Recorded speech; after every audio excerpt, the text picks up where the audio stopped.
Bismillahirrahmanirrahim. Assalamualaikum warahmatullahi wabarakatuh. Bertemu lagi dengan Pak Dewi di channel ini.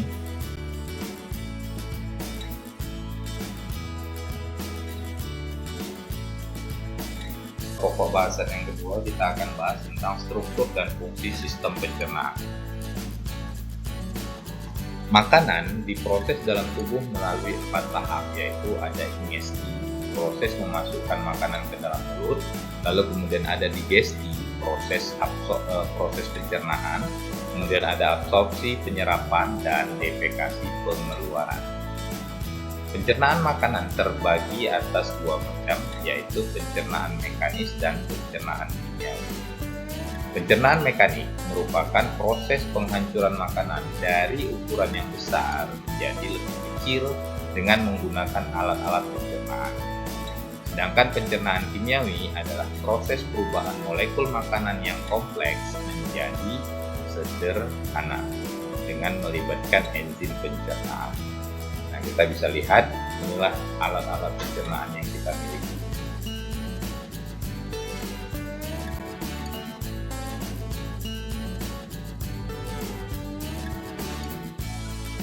Baik, nah coba kita perhatikan. Nah, seorang anak memakan roti ya. Nah, maka di dalam mulut si anak berlangsung 2 proses pencernaan sekaligus, yaitu pencernaan secara mekanik dengan cara menghancurkan roti yang berukuran besar seperti ini menjadi butiran kecil daripada roti ya, dengan dikunyah memanfaatkan gizi yang dimiliki. Sedangkan yang berikutnya ya, pencernaan kimiawi. Nah, pencernaan kimiawi ini berlangsung dengan cara bantuan enzim untuk memecah molekul amilum. Ini kan molekul yang kompleks. Kita lihat susunan molekulnya sangat kompleks. Nah, ini dengan bantuan enzim yang dihasilkan oleh kelenjar-kelenjar pencernaan akan memecah molekul amilum ini menjadi molekul yang sederhana, yaitu molekul glukosa. Nah, jadi rantai yang panjang seperti ini dipecah oleh enzim sehingga terbentuklah molekul glukosa yang ini kemudian nanti bisa diserap oleh tubuh kita. Jadi di mulut berlangsung 2 pencernaan sekaligus, yaitu secara mekanis dan secara kimiawi.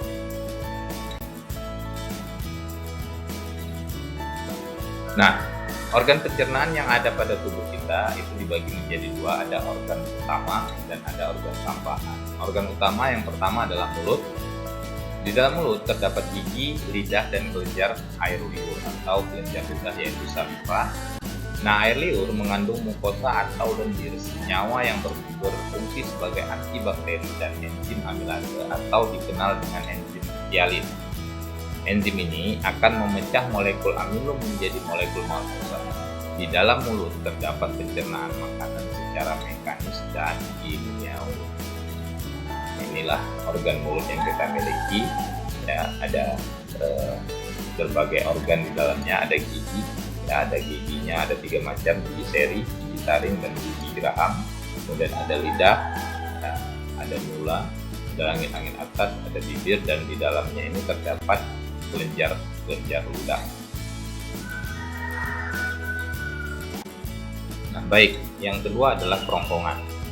Kerongkongan itu saluran ya, setelah makanan melewati mulut menuju ke lambung melalui saluran yang disebut dengan kerongkongan atau esofagus.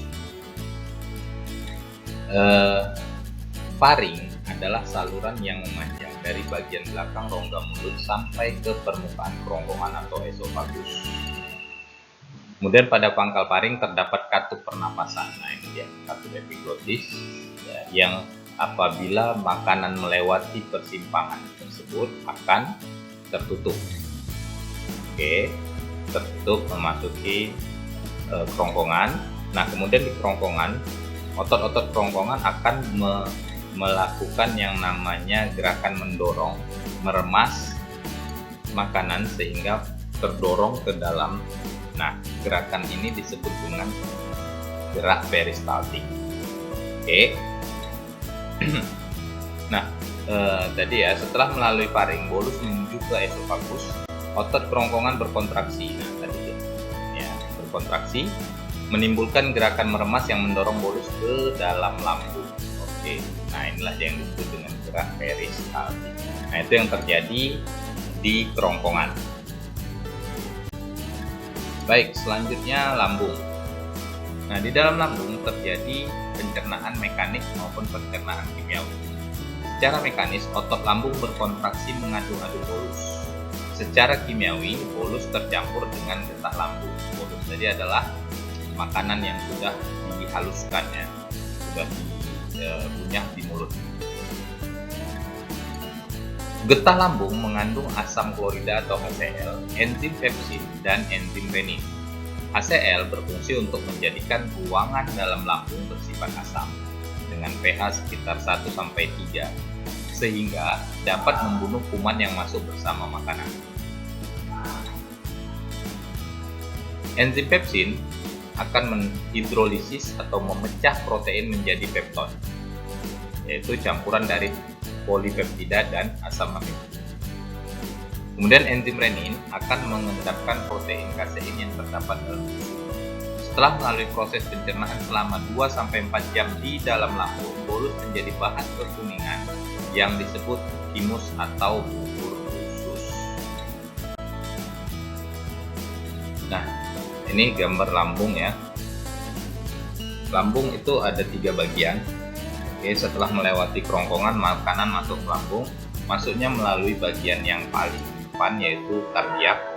Nah, kemudian di bagian tengahnya itu terdapat fundus, bagian fundus namanya.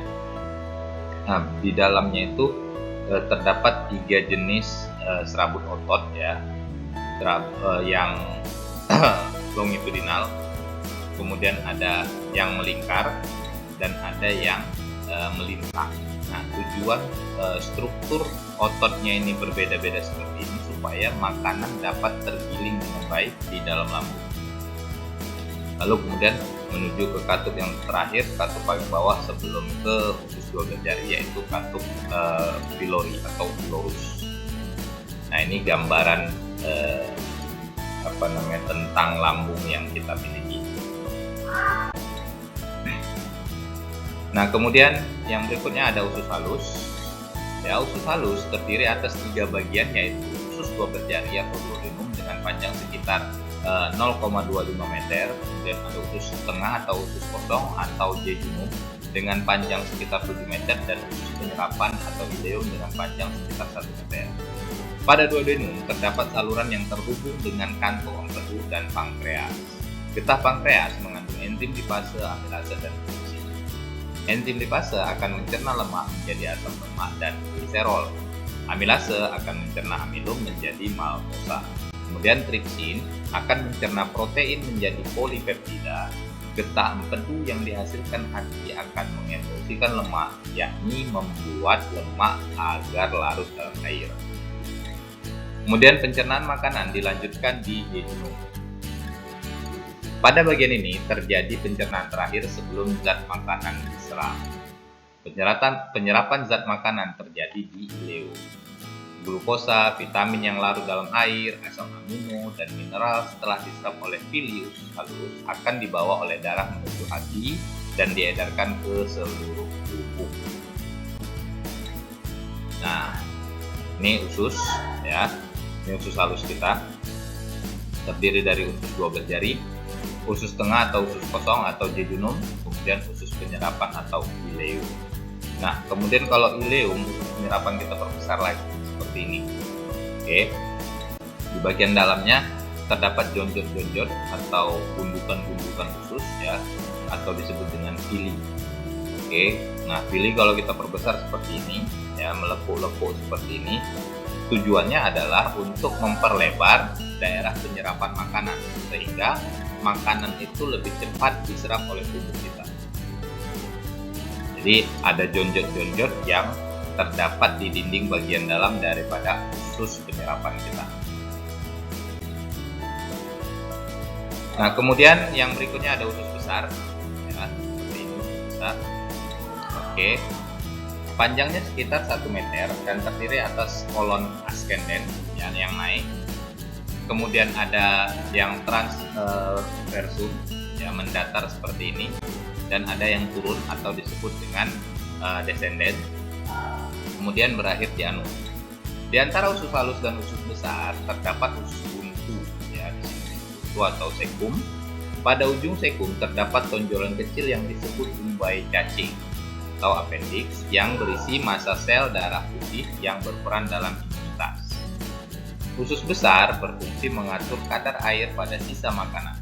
Bila kadar air pada sisa makanan terlalu banyak, maka dinding usus besar akan menyerap kelebihan air tersebut.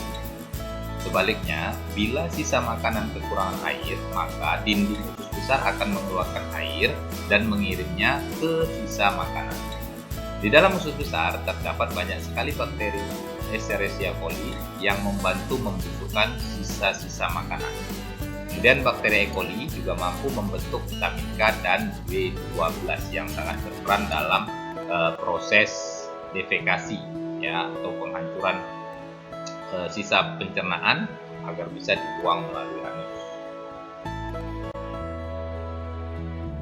Nah, itu tadi organ utama pada pencernaan kita. Sedangkan organ tambahannya yaitu ada 3 macam. Kelenjar pencernaan mencerna makanan dengan menghasilkan enzim yang digunakan dalam pencernaan makanan secara kimia. Terdapat 3 organ pencernaan tambahan, yaitu ada hati, kantung empedu, dan pankreas. Ini hati, kemudian kantung empedu, dan pankreas. Disebut organ tambahan karena dia tidak terlibat langsung dalam pencernaan. Jadi makanan tidak melalui 3 organ ini. Namun organ ini akan mengeluarkan getahnya untuk membantu pencernaan tersebut. Nah, pertama hati merupakan kelenjar terbesar dalam tubuh kita, berada pada bagian rongga perut sebelah kanan di bawah diafragma. Hati berperan dalam proses detoksifikasi. Sel-sel hati akan mengeluarkan getah yang mengandung kolesterol, asam folik, garam empedu, lecitin, bilirubin, dan elektrolit. Kemudian getah ini disebut dengan getah empedu. Selanjutnya, getah empedu yang dikeluarkan oleh hati tadi itu disimpan di kantong empedu. Getah empedu berwarna kuning kehijauan karena mengandung pigmen bilirubin. Bilirubin merupakan pigmen yang terbentuk dari pemecah hemoglobin. Getah empedu akan dikeluarkan ke usus halus dan berperan dalam mengemulsi lemak. Dengan demikian, lemak akan terpecah menjadi butiran-butiran kecil sehingga lebih mudah dicerna oleh enzim pencernaan dan melanjutkan proses pemecahan hingga dapat diserap oleh tubuh. Jadi getah empedu yang sudah dihasilkan oleh hati tadi di sini, kemudian disimpan di kantong empedu. Kantong empedu seperti ini. Baik. Berikutnya, kemudian pankreas merupakan organ yang berada di balik perut di belakang lambung. Di depannya ini ada lambung. Sel-sel pada pankreas akan menghasilkan cairan pankreas yang akan masuk ke dalam duodenum melalui saluran pankreas. Getah pankreas mengandung sodium bikarbonat atau NaHCO3 dan enzim-enzim pencernaan yang berperan dalam pemecahan karbohidrat, protein, dan lemak. Ini pankreas yang kita miliki. Cairan yang dihasilkan oleh pankreas akan masuk melalui duodenum. Kemudian pokok bahasan yang ketiga adalah gangguan pada sistem pencernaan. Minimal kita harus mengenali ada 6 jenis penyakit daripada pencernaan kita. Yang pertama adalah batu empedu. Batu empedu ini diakibatkan pola makan buruk, kemudian obesitas atau faktor genetik. Lalu kemudian ada diare disebabkan oleh keracunan makanan, alergi, atau bakteri. Kemudian ada radang usus buntu disebabkan pengaruh benda asing, kemudian karakter atau infeksi. Lalu ada gastritis, disebabkan muntah kronis, telat makan atau stres. Kemudian ada sembelit diakibatkan kurangnya konsumsi serat dan air putih, serta ambeien muncul akibat tekanan di area anus dan rektum.